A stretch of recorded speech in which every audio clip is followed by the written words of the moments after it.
Hey, thanks so much for stopping in. Chef Billy Parisi here with Heinen's, and I'm going to show you how to make the most delicious shrimp rolls.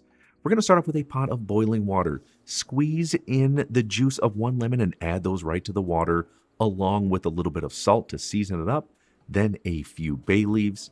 At this stage, we are going to add in some fresh, peeled and deveined 1620 shrimp. That means 16 to 20 make up 1 pound that I got right from the Heinen seafood department. These are only going to cook for 3 to 4 minutes or just until firm.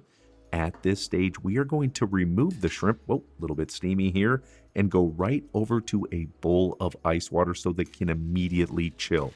Once they are cool, what we want to do is remove them from the water so they don't become waterlogged and put them in a strainer. Now, what I want to do at this stage is just roughly chop them. This is perfect. Quickly set these to the side. Then next, I've got a bowl of mayonnaise. We're going to add in some celery. Next, some green onions. We want to add in a little bit of chopped fresh dill. We're going to squeeze in a little bit more lemon juice here. Then some apple cider vinegar, which is going to add some really great flavor to our shrimp. Then, speaking of shrimp, let's add those in there as well. Then what I like to do is season it up with salt and black pepper.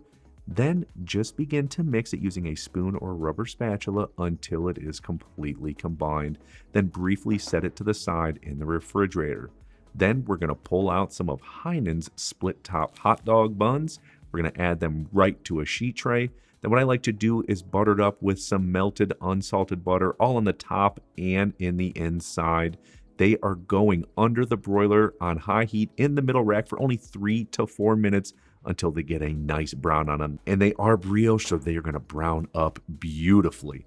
Now, generously add in all the shrimp right to the middle of our toasted hot dog buns. And what I like to do is serve them up with additional lemon wedges. And oh my goodness, these are so flavorful and absolutely delicious.